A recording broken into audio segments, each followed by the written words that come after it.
It's about time, and today we're getting our hands on Studio 5000 Logix Designer. So let's just crack on with it.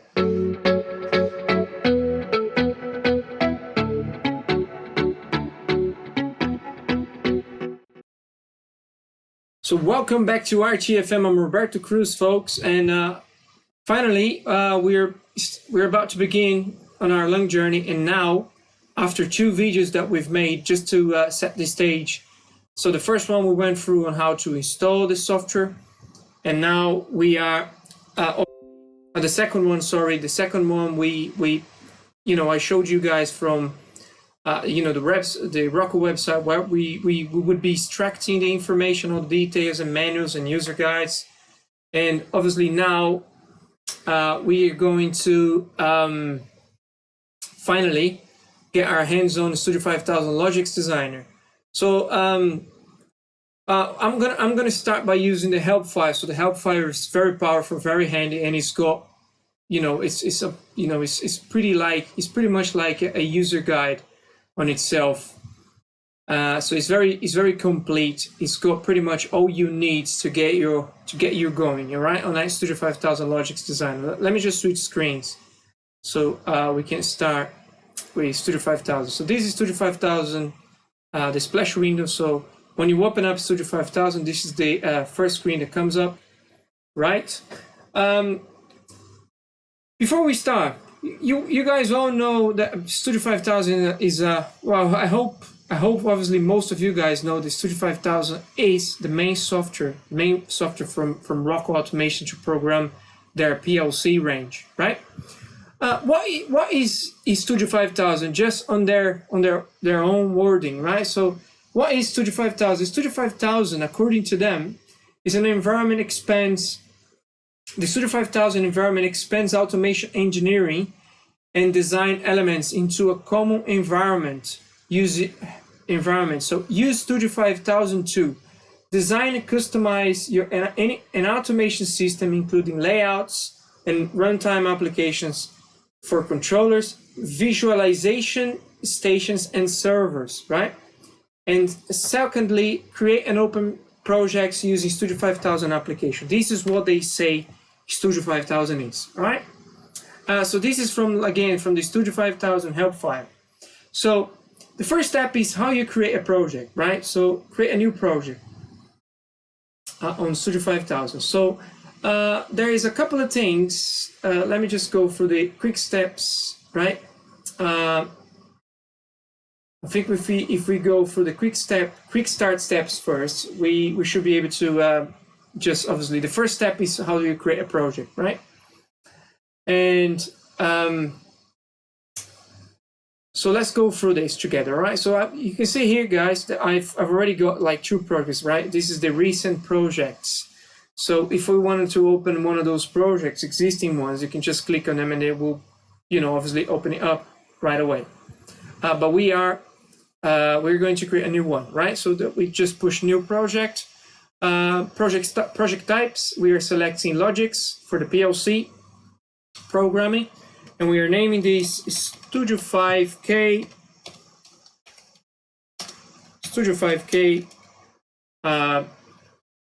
RTFM.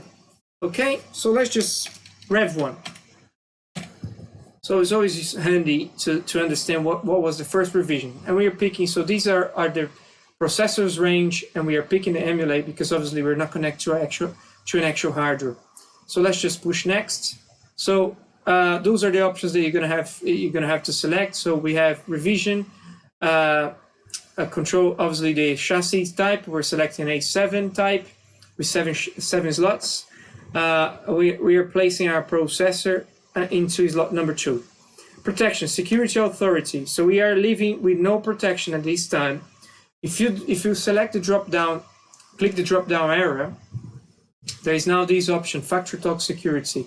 So basically, Rockwell is we're going to be obviously talking a bit more about this, later in our videos, right? So this is like they're just bringing all their software kit into a major umbrella, if I would say so. Like if you have like something called factory talk systems services or something. I can't remember exactly on top of my head. We're going to be going through these eventually. So basically, all these softwares are sitting on these under this scope. So and obviously, FactoryTalk Security is one of those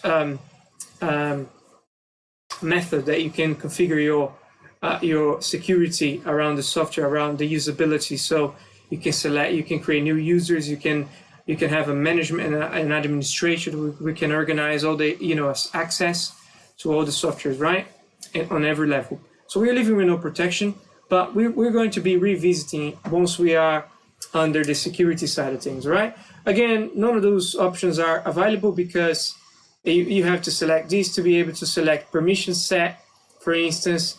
So you can select like user or something the logical controller, but we're living with no protection. Description. So let's just say first video.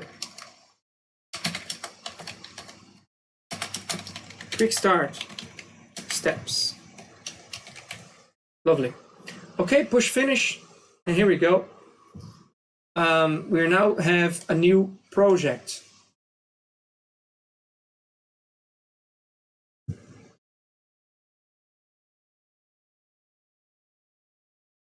So splash window is coming up, has just came up. So let's just wait until Studio 5000 Logix Designer just loads it up completely.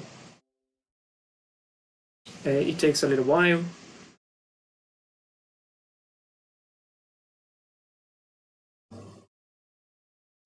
This is going to be an awesome playlist, guys. Not only that we're going to be learning, obviously we're going to be learning RTFM together, but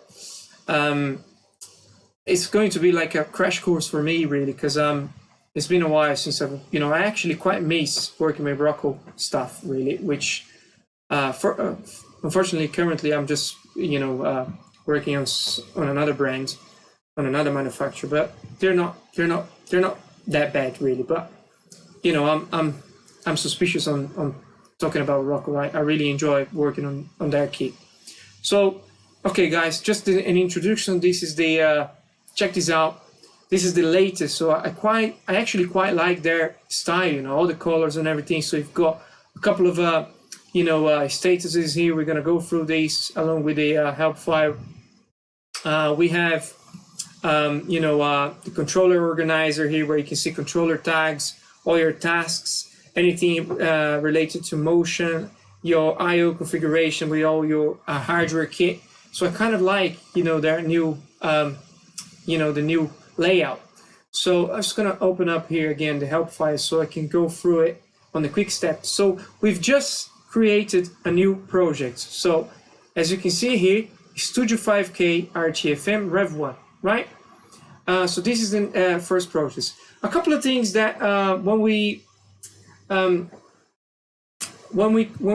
create a new project, right? We use some of those items here that we're gonna get familiarized with it. So don't worry. So the first thing is task, right? So what is a task?